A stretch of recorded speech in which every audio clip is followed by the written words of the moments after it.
आज हमारे बीच मिथुन प्रसाद यादव जी उपस्थित हैं, जो बांका के पूर्व जिला प्रधान महासचिव राजद के रह चुके हैं। साथ ही आप लोगों को यह पता भी होगा कि जिला परिषद भी रह चुके हैं। तो सर, सबसे पहले एनके पॉडकास्ट में आपका स्वागत है, वेलकम करते हैं आपका। तो आपका जो हमारे तरफ से एनके पॉडकास्ट का जो क्वेश्चन है, राजनीति में आने की प्रेरणा किससे मिली? सबसे पहले मैं आपके चैनल के माध्यम से आप सबों को और क्षेत्र के लोगों को बधाई देना चाहता हूँ जी, और आपने बुलाया इसके लिए भी आपको बधाई। बहुत बहुत धन्यवाद आपका।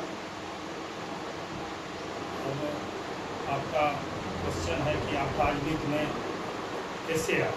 प्रेरणा कहाँ से मिली आपको? हाँ, तो राजनीति एक ललक होता है। जी, लोगों के दर्द को देखते देखते कभी कभी इंसान को महसूस होता है कि अन्य काम नहीं कर करके और राजनीति ही करके समाज को ठीक किया जाए। जी, उसी के तहत एक टैक्स का चुनाव मेरे यहाँ था 95 में। जी, कुछ दोस्तों ने हमें ललकारा कि आपका नाम है वोटर लिस्ट में, आपको मताधिकार के लिए चलना चाहिए, जी, मताधिकार करना भी चाहिए। सारे दोस्तों ने उकसा कर हमें ले लिया बूथ पर। तो बूथ पर गए तो उस समय बूथ पे ही बैलेट से वोटिंग होता था और वहीं जो यारो होते थे वो रिजल्ट देता था, वहीं गिन के। तो जब बूथ पर हम लोग दोस्त के साथ पहुँचे हम, तो वहाँ का नज़ारा कुछ और था। 2 उम्मीदवार में काफ़ी लड़ाई थी, संघर्ष चल रहा था कि हम उम्मीदवार हो गए ना, हम उम्मीदवार हो गए, और समाज उन दोनों में किसी को नहीं चाहता था। उसी क्रम में समाज के कुछ युवा साथी ने मेरा नाम प्रस्ताव कर दिया कि मिथुन यादव ही टैक्स अध्यक्ष बनेंगे। उसी क्रम में लोगों में सहमति बनी और हमको निर्विरोध टैक्स अध्यक्ष बना दिया। एक क्वेश्चन है सर कि तभी आपका उम्र क्या रहा? 19 वर्ष। मात्र 19 वर्ष के आयु में आपने हाँ, वो जिला परिषद का चुनाव लड़ा, नहीं, जिला परिषद में टैक्स टैक्स अध्यक्ष के लिए चुनाव लड़ा। हाँ, अच्छा, निर्विरोध लड़ा दिया गया समाज की तरफ से, जी, और हमें घोषणा भी कर दिया गया, सर्टिफिकेट भी मिल गया कि हम टैक्स अध्यक्ष हो गए। तो वहीं से समाज का सेवा करने का ललक जगा। मतलब शुरुआती दौर आपका राजनीति में वहीं से आना। जी जी। बहुत अच्छा लगा आपका सवाल का जवाब सुन के। आपने चुनाव लड़ने का निर्णय क्यों लिया? समाज में जब आप लगातार सेवा करिए जी, जनता का, और जनता के सुख दुख को देखिए, तो जनता का एक डिमांड होता है जी, कि मेरा नेता फलाना हो।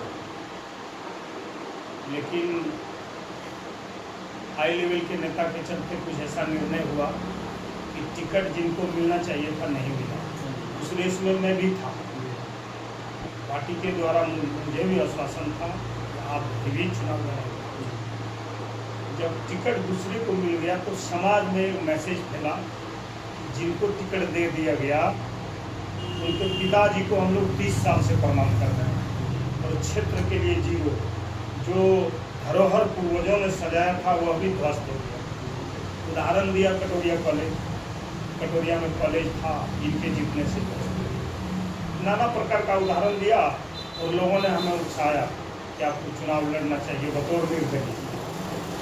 मैं पार्टी का पदाधिकारी था, है भी प्रधान महासचिव, तो मैंने पहले प्रधान महासचिव से पार्टी को इस्तीफा लिखा।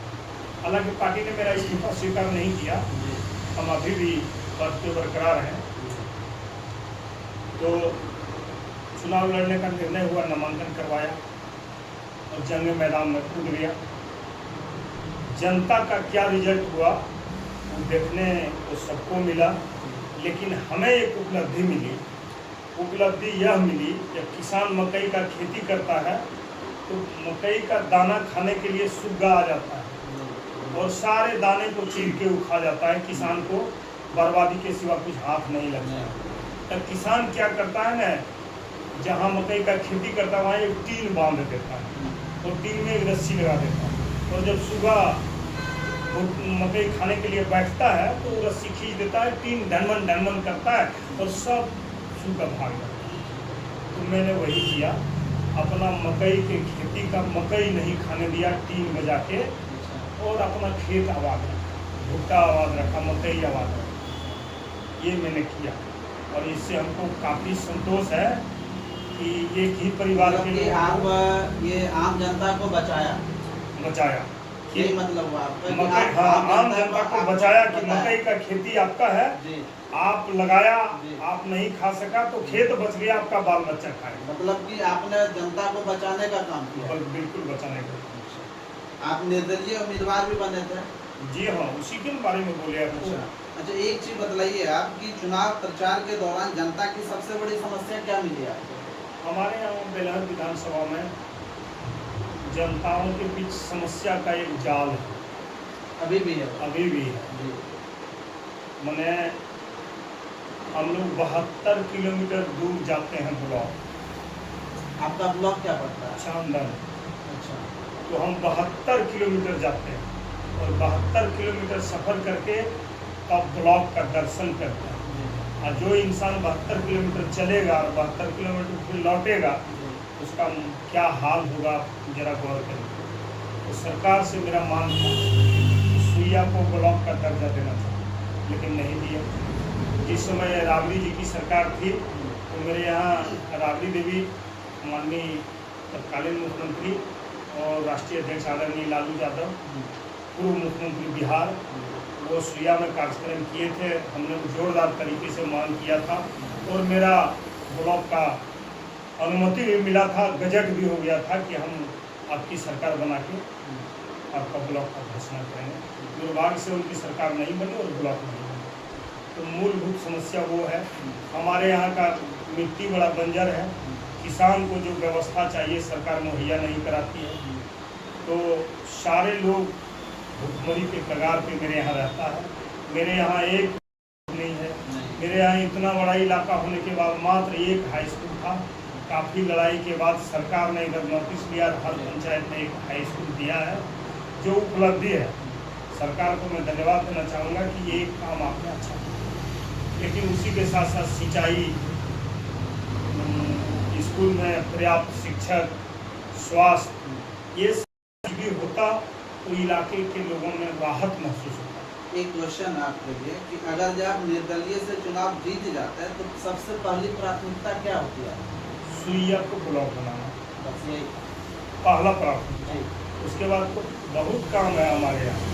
हमारे यहाँ सुइया से एक रोड झाझा को जोड़ती है, जो लगभग 25 किलोमीटर दूरी है। उस रोड को हाईवे करवाना। उसके बाद एक रोड बेलहर से जाती है, वो भी झाझा जाती है, वो भी लगभग 28 किलोमीटर है। उसको भी हाईवे कराना ताकि यातायात को सुविधा हो। हमारे सुइया कटोरिया में बरसात सना, हमारे यहाँ सिंचाई का कोई व्यवस्था नहीं है।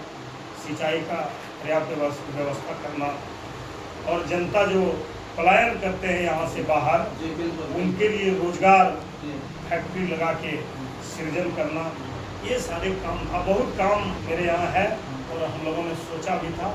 संयोग से हम चुनाव हार गए, कोई बात नहीं, हौसला मेरा नहीं हारा। कोई बात नहीं सर, आपके नॉमिनेशन में सर हम भी थे आपके साथ।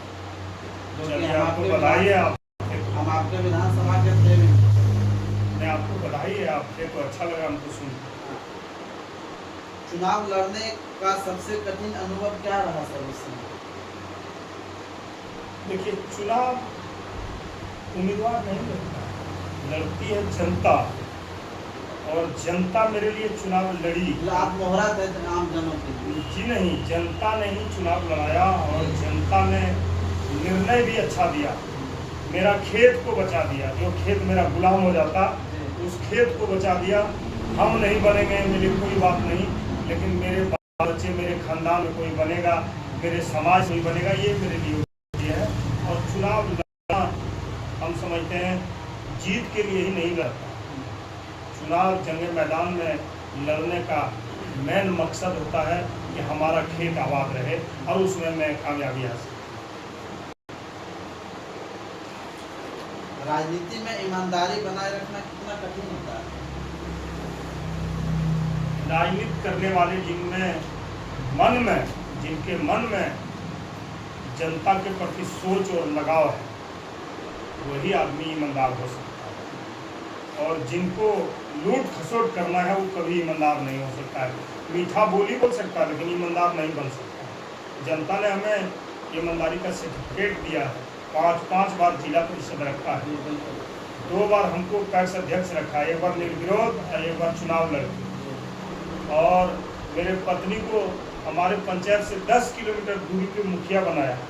तो ये सब है जनता में ईमानदारी रखने का काम। और जनता सराखों पे रखती है हमको, कोई हम जनता का शुक्रगुजार हैं, हर हमेशा वेलकम करते हैं जनता। क्या आप अगला चुनाव भी लड़ेंगे आने वाले चुनाव में?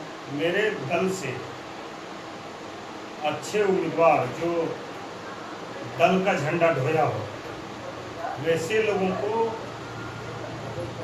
हाईकमान टिकट देती है तो मजबूती से उनके साथ रहे। और हाईकमान हेलीकॉप्टर से उम्मीदवार उतारते हैं, पैराशूटी उम्मीदवार, तो मैं पुनः चुनाव करूँगा। एक क्वेश्चन है सर, ये आप पैराशूटी उम्मीदवार आप किनको कहना चाह रहे हैं? पैराशूटी उम्मीदवार वही होता है जो कभी पार्टी में झंडा तक नहीं ढोया, लालू तेजस्वी का नारा नहीं लगाया और अचानक उम्मीदवार बन बैठा, वो हुआ पैराशूटी। तो पैराशूटी जो कभी लालू यादव जिंदाबाद नहीं बोला और वो अचानक टिकट लेके आ गया, वही पैराशूटी। जो पार्टी के लिए खून पसीना बहाएगा, झंडा ढोएगा, लालू यादव का नारा बुलंद करेगा, वो आए, हमें कोई इतराज नहीं। किसानों को आय बढ़ाने के लिए क्या करना चाहिए? अब तो जिनके पास पावर है वो सोचे, लेकिन हम लोग जीतते तो किसान के लिए बेहतर सोचते। किसान के खेत तक पानी, किसान को समय समय पर बीज और खाद, जिससे किसान धन ज़्यादा करे और उनका रोजगार एक प्रकार का बरकरार रहे, बढ़े। तो हम तो पावर में है नहीं, फिर भी मेरा सोच है और मौका मिलेगा कहीं लड़ाई लड़ने का, सड़क से सदन तक किसान के लिए हम लड़ाई लड़ेंगे, उनके आमदनी के लिए। आम जनों से सर ऐसा भी सुना जाता है कि जनता अक्सर नेताओं से नाराज क्यों रहती है? जनता का जो वादा होता है, वादा के हिसाब से 10% भी वो कारगर हो जाए, काम कर दें, तो उनसे नाराजगी नहीं हो। वो जितना चुनाव में गश्ते हैं उसका 10% भी काम नहीं करते, इसलिए नाराज है। अगर जहाँ अब की बार अगले आने वाले समय में अगर जहाँ आप किसी विधायक में अगर जहाँ चुनाव लड़ते हैं, तो क्या आप नाराज बने रहेंगे जनता के लिए? जनता हमसे पहले भी नाराज नहीं थी, अभी भी नाराज नहीं है। और जब मैं पद पे जाऊंगा, कोई भी पद हो, तो मेरा प्रयास रहेगा कि जनता हमसे नाराज नहीं हो। ये मेरा हमेशा प्रयास रहेगा। जनते मालिक होता है, जनते कुर्सी देती है लोग, और जनता के पास जितना हम बचेंगे, मेरा हरदम प्रयास रहेगा उतना हम पूरा करें। आपके जीवन का सबसे कठिन कौन सा दौर है? हम लोग तो किसान मजदूर का बेटा है, जो मेहनत से हर हमेशा खिलवाड़ करता है, जो दिन रात मेहनत करता है, उसको कठिनाई का कोई गम नहीं होता। पूरा जिंदगी मेरा संघर्ष में कटा है। 4 बार बम गोली का हमला हुआ है, 1 बार परिवार का एक आदमी मैंने खो दिया है गोली कांड में। और वो आपके भाई थे? हाँ, मेरे भाई थे। तो जो संघर्ष करता है उसको कुर्बानी देना पड़ता है। हम बहुत संघर्ष किया है और लगातार करते रहूँगा, और कुर्बानी के लिए हमें कोई फिक्र नहीं है। बड़ा परिवार है, इसमें कुछ भी कर ले लोग, हम कुर्बानी देने के लिए तैयार हैं। मतलब कि घर के परिवारों से आपका समर्थन है? फुल्ली समर्थन है, उतना किसी को नहीं होगा जितना हमको। शिक्षा और स्वास्थ्य के क्षेत्र में सबसे पहले क्या सुधार होना चाहिए? सबसे पहले सरकार से कहना चाहेंगे, मांग करना चाहेंगे कि जो ही स्कूल और जो ही स्वास्थ्य केंद्र है जीर्ण शीर्ण अवस्था में, पहले उसमें शिक्षक और स्वास्थ्य का इलाज करेगा। उनको भी अपना परिवार है, घर है, क्षेत्र है, ऑफिस है, कब करने जाना होता है कोई गारंटी नहीं। मास्टर जब हम भी करते हैं तो बोलता है सर हम लोग एक हैं, क्या करें, हम दो हैं, क्या करें। दो से ज़्यादा कहीं टीचर ही नहीं है। एक तो हमेशा मीटिंग में ही रहता है, तो खिचड़ी का मीटिंग, ये ड्रेस का मीटिंग, मतलब वगैरह वगैरह नाना प्रकार का। एक तो बैठक में ही गायब रहता है, और एक का मान लिया जाए मानसिक तनाव से माथा दर्द हो गया तो बेड रेस्ट रहता है। क्या करेगा, कहाँ से पढ़ाए। जिस विद्यालय में 8 शिक्षक का जरूरत है वहाँ 2 है, जिसमें 15 की जरूरत है वहाँ 3 है। ये स्थिति है। तो सब दुख बात सुनाता है, और दुख सुनते सुनते जब हम लोग सफ़र करते हैं, हम गरीब का बेटा है, पहले बताएं आप लोगों को, तो कभी बाइक से भी चलते हैं, तो चलने में किसी का दुख चुभ गया तो आपा खो बैठते हैं और उसके चलते एक्सीडेंट हो जाता है। उसी क्रम में कोई दुखियारा हमको फ़ोन किया, फ़ोन रिसीव करने में मेरी मोटरसाइकिल एक्सीडेंट कर गया और साइकिल भी क्षतिग्रस्त हुआ और मैं भी क्षतिग्रस्त हुआ। अभी आपका स्वास्थ्य कैसा है? नहीं, आप एकदम बिल्कुल ठीक है, कोई तकलीफ नहीं है। सर और सुनने में आया आपके बारे में, पता है ऐसा लोगों का कहना है कि जब आप रात में 8 बजे 9 बजे 10 बजे भी हो या समस्या को लेकर आप जाते हैं कहीं भी, तो उस समय कहा जाता है कि जब आपका ये बुलेट जब क्रॉस होती है, पार होती है, तब कहता है कि ये मिथुन प्रसाद यादव का गाड़ी है, या वही आ रहे हैं, क्या ऐसा सही है क्या? मैंने मिथुन यादव सिंगल पर्सन जी 24 घंटा वर्क करता है पब्लिक का। हमको 2 बजे रात में फ़ोन करेगा कि मेरे गांव में डकैती हो रहा है, तो हम वहाँ चल जाते हैं। सुइया के बगल में एक बिलारी गांव है, 1:30 बजे रात एक नागो यादव फ़ोन किया कि सर मेरे गांव को क्रिमिनल लूट रहा है। हम लुंगी लपेट के सोए थे, और सरकार ने हमको लाइसेंसी हथियार दिया है, राइफल। अभी भी है? हाँ अभी भी। अच्छा।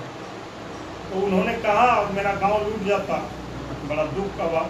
मैं लुंगी को टाइट किया, राइफल लिया और दौड़ के चला गया उतना दूर मिला, लुंगी में ही पहुंच गया और सारे क्रिमिनल को भागना पड़ा। अच्छा। तो जब जनता का जहाँ जरूरत, जैसा जरूरत होता है हम करते हैं। ये बात सही है कि रात में अगर जब बुलेट क्रॉस हो रही है तो आप ही चलते हैं। दिन रात हम चलते हैं, इसलिए लोग मन में बैठा लेता है कि वही होगा, रात में कौन चल सकता है। ये हम नहीं कह रहे, ये आम जगह कहना है, जनता का कहना ही है, और जनता हमको बुलेट मैन के नाम से जानता भी है। हाँ। जहाँ सुनिएगा कहेगा बुलेट मैन मिथुन यादव के बारे में बोल रहे हैं, तो बोलेगा हाँ। क्या राजनीति सेवा है या फिर आपके लिए करियर है? मेरे लिए राजनीति, जिला में 10 गो यादव जाति का नाम गिनेगा, यादव समाज का नाम गिनेगा समाज सेवा करने में, उसमें मिथुन यादव का नाम गिनता है। इसलिए हमको उसका कोई परवाह नहीं है करियर का। हमारे घर में 12 ग्रेजुएट लड़का है, लड़का लड़की, शिक्षा भी मेरे घर में है, हम बड़ा परिवार है। आपका सर शिक्षा दीक्षा कहाँ तक, अंतिम शिक्षा दीक्षा कहाँ तक है? हम इंटरमीडिएट हैं, इंटर किए हैं। जी, आप अपने हलफनामा में भी दिया हुआ है हम 12वीं पास हैं। इंटर आप आगे की पढ़ाई क्यों नहीं की? परिस्थिति नहीं करने देता है ना। हमारे गांव से सैकड़ों किलोमीटर दूर कॉलेज था, जो संभव नहीं हो पाया आगे पढ़ाई करने का। तो जहाँ तक गार्जियन मेरा सक्षम था, हमको पढ़ने की आज़ादी दी और बड़ी मन से हमने पढ़ा। और पढ़ाई जो कुछ भी हो, अगर उनका विचार सही होता है तो उतने पढ़ाई 4 चांद लगाता है। बाकी और भी नेता हैं सर, वो अपना तो राजनीति में आने के बाद वो तो अपना करियर सेट कर रहे हैं। दूसरा क्या करता है, दूसरे के बारे में कोई टिप्पणी नहीं करना चाहेंगे, लेकिन हम लोगों का जो सोच है, आपका क्या विचारधारा? हमारा लोगों से, लोगों के काम को सुनना, उनके काम को निपटारा करवाना, उचित न्याय दिलाना, जनता के लिए ये सब मेरा प्रायोरिटी पे रखता है। तो इसके लिए हम लड़ाई लड़ते हैं सड़क से सदन तक। क्या आप अपने बेघर क्षेत्र को ही आमजनों की समस्या सुनते हैं या फिर कहीं के भी? अगर ना, हम कहीं कहीं का भी सुनते हैं, दौरैया, रजौन, तुलसिया, बाराहाट, अमरपुर, शंभूगंज, कहीं का भी हम सुनते हैं और अमल करते हैं। काम के लिए पदाधिकारी के पास जाते हैं, बेशक हमारे पास पावर नहीं है वो काम नहीं करे, लेकिन हम आवाज़ बुलंद करते हैं।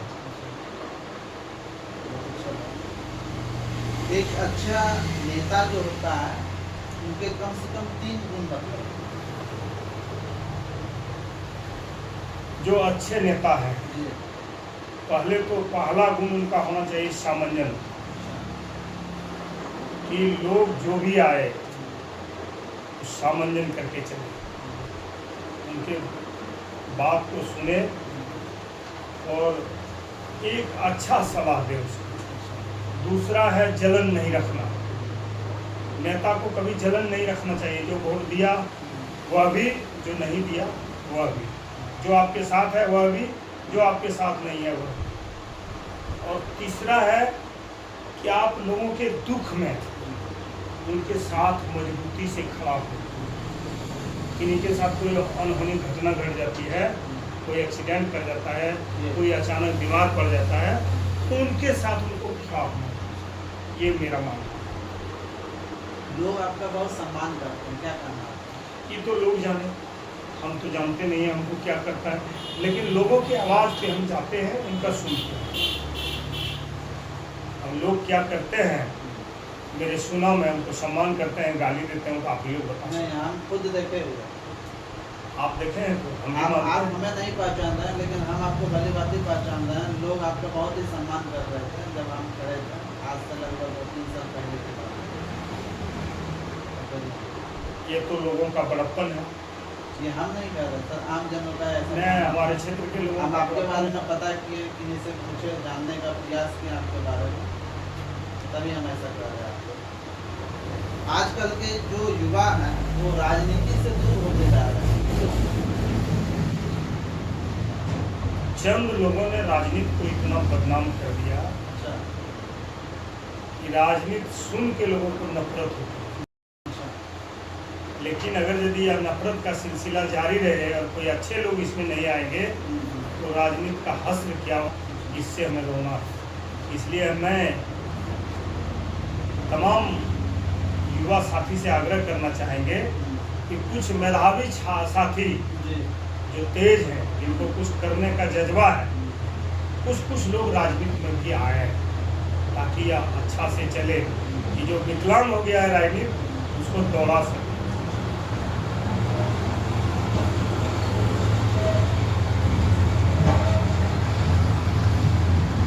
थोड़ा सा विवाद और लंबित मामले के बारे में हम आपसे चर्चा करना चाहते हैं और आमजनों को भी यह चीज़ बतलाना चाहते हैं हमारे एनके पॉडकास्ट के माध्यम से। आपके चुनावी शपथ पत्र में कुछ आपराधिक मामले दर्ज हैं। आप इसके बारे में क्या कहना चाहेंगे? इस मामले की शुरुआत कैसे हुई? क्या लगता है कि कुछ मामले राजनीतिक कारणों से दर्ज हुए? हमें राजनीति को राजनेता ने इतना दूषित कर दिया है बांका में। जी। बांका में कि संपूर्ण बिहार के जी। जो होनहार आदमी हैं, जो कुछ करना चाहते हैं राजनीति में रह के, उनको झूठा मुकदमा उनके सर पे लगा दिया जाता है। उसी परिप्रेक्ष्य भी आचार संहिता का 2-3 मुकदमा लगा दिया और लगा के सीसीए लगा दिया, जबकि सीसीए का कोई ग्राउंड नहीं है। सीसीए वैसे व्यक्ति पे लगना चाहिए जो संगीन अपराध में संलिप्त, लेकिन आचार संहिता पे सीसीए लगा। ये फर्स्ट बार मैंने देखा और मैंने हलफनामा भी दिया। लास्ट मुकदमा आपके ऊपर कब लगा?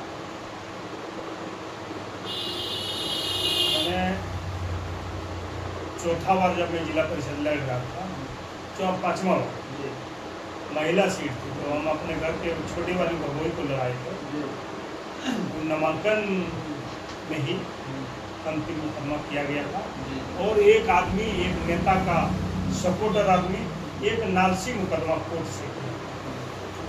यही आपका अंतिम जो मुकदमा है 2024 में दर्ज किया गया। हाँ, मैंने वही पंचायत चुनाव के बाद ही किया है। इन मामलों की वर्तमान स्थिति अभी क्या है? टोटल आपके ऊपर 6 केस हैं। अभी क्या मामला है इस केस के बाद? सभी केस बेलेबल धारा में है, अच्छा। किसी में कोई दम नहीं है। सभी केस में जो षड्यंत्र के तहत किया गया है अच्छा। हम न्यायालय से जमानत ले लिया है और सब केस को बारी बारी से लड़ रहा हूँ और न्याय देगी कोर्ट, अच्छा न्याय देगी। सच्चाई कभी छुपती नहीं है। ठीक है, तो इन मामलों का आपके परिवार और राजनीतिक जीवन पर क्या असर पड़ा? हमारे परिवार को इतना हौसला हमें भरते हैं कि कोई बात नहीं, और 10-20 केस कर ले, लेकिन तुम अपना समाज सेवा बरकरार करो। लेकिन हम लोग तो केस से सर डरते हैं, आखिर आपको इतना हौसला कहाँ से मिलता है? हमारे परिवार के सभी जनों से। अच्छा हम 5 भाई हैं, जी, सब भाई मजबूती से खड़ा रहता है, सब जानता है झूठा मुकदमा इनके ऊपर करता है और झूठा कोई काम से हमको डरने का कोई नहीं सलाह देता है, कहता है डरने का कोई जरूरत नहीं, और गलत करने के लिए भी नहीं बोलता है, कभी हमने गलत किया भी नहीं। जाने अनजाने हमसे गलती होता है, हम माफ़ी मांगते हैं लोग से। ठीक है, आप नहीं डरते हैं, लेकिन लोगों का ऐसा कहना है कि लोग आपसे डरते हैं। अगर यदि लोग ऐसा वास्तविक है क्या? लोग हमसे डरते तो हम 12-2 बजे के लिए चलते, इसी से आप नहीं डरते हैं? हम नहीं, लोग भी नहीं डरता है। 12-2 बजे डगा के मार देता अगर यदि लोग आपसे डरता। हमसे कोई आदमी को कोई भी शिकवा नहीं है, कोई हमसे नहीं डरता। हमसे सिर्फ डरता है वही चाटुकार नेता सब जो लूट,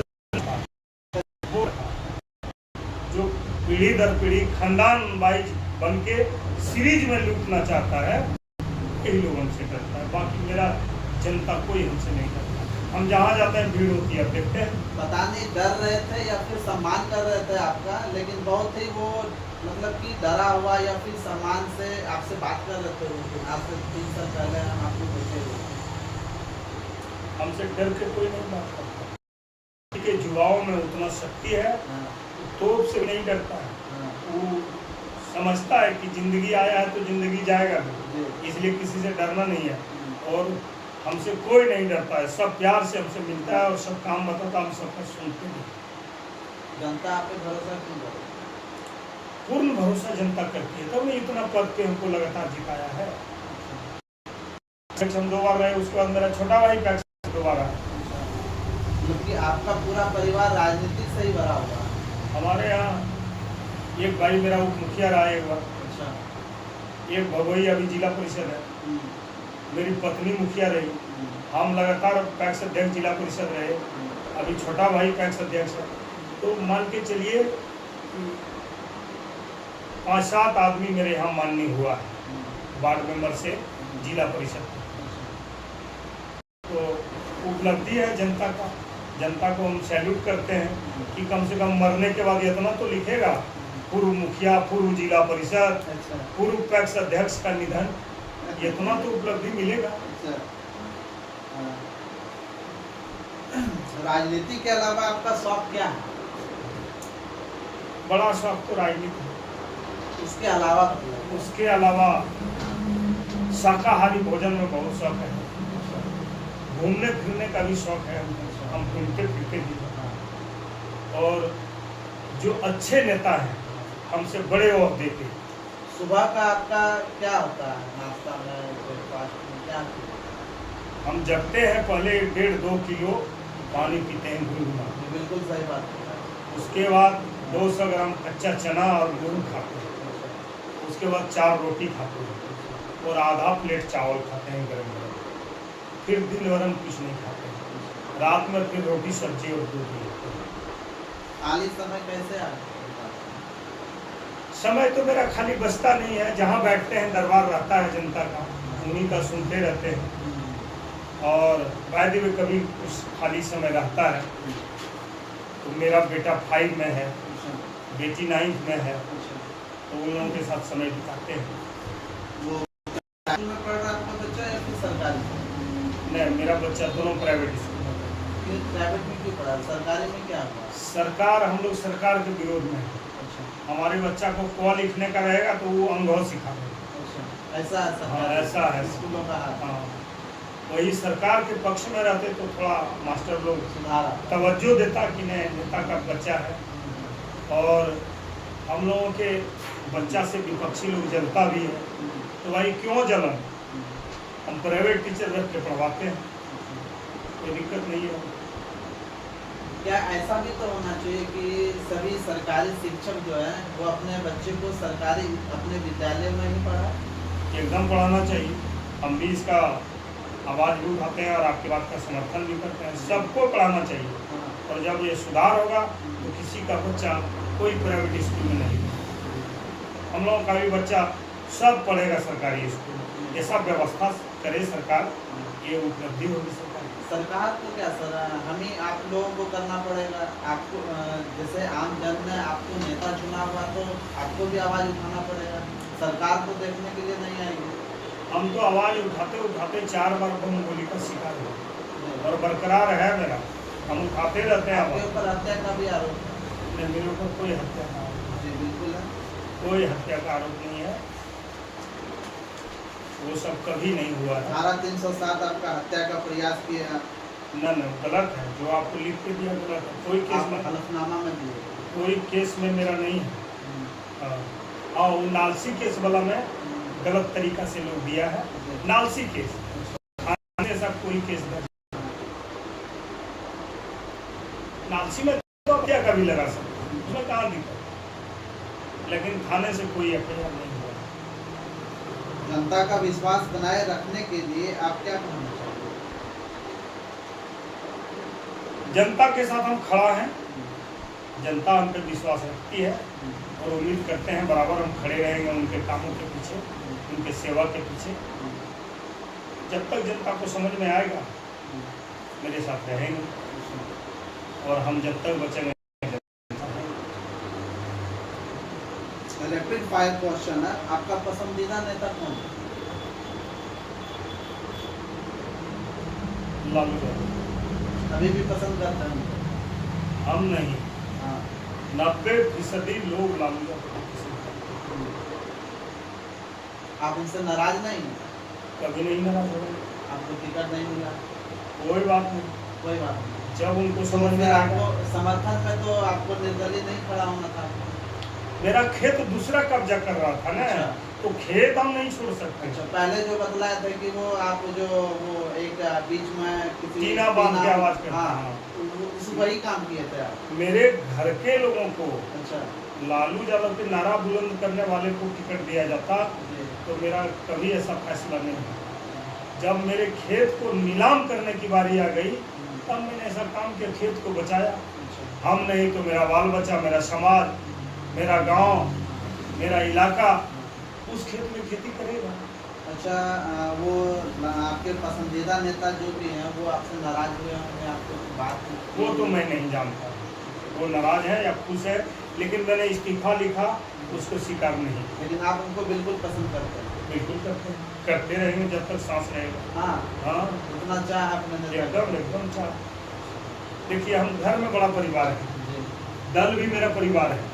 दल में कोई गलती करेगा, दले से लड़ेंगे हम दूसरे घर लड़ने नहीं जाएंगे। मेरा पसंदीदा नेता आदरणीय लालू यादव हैं और रहेंगे। आपका पसंदीदा पुस्तक कौन सा है, बता सकते हैं? हम लोग तो पढ़ते हैं कविता, कहानी, प्रेमचंद्र का लिखा हुआ लेखनी, हाँ, ये सब हम लोग पढ़ते हैं।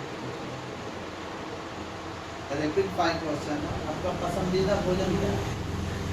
साग भात ज़्यादा पसंद करता हूँ, और महुआ का तेल, पूड़ी तेल हम लोग के हाथ में बोलते हैं, उसका पकौड़ी पसंद करता हूँ।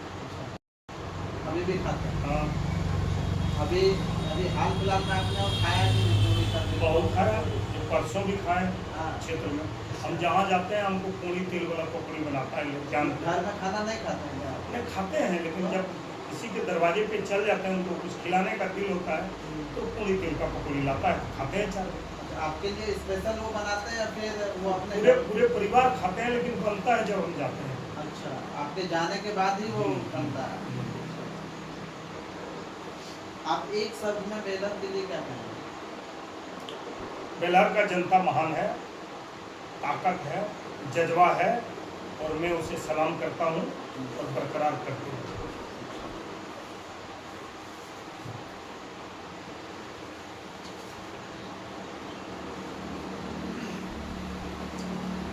अगर आज आपके क्षेत्र की पूरी जनता आपको देख रही है तो आप उनसे क्या कहना चाहेंगे?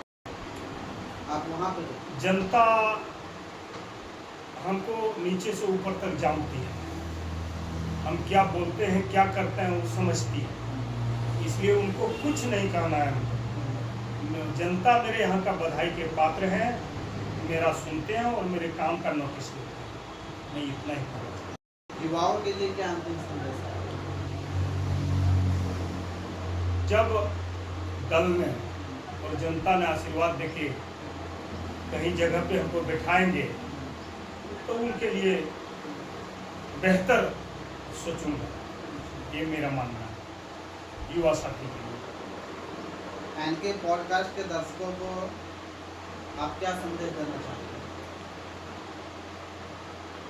हम तमाम एनके पॉड के दर्शकों से कहना चाहेंगे कि अच्छा जो खबर है आप लोग भी दें और इनके खबर को सुने और सुन के कुछ सीख लें, ये मैं दर्शकों से आज यहीं तक समापन हुआ।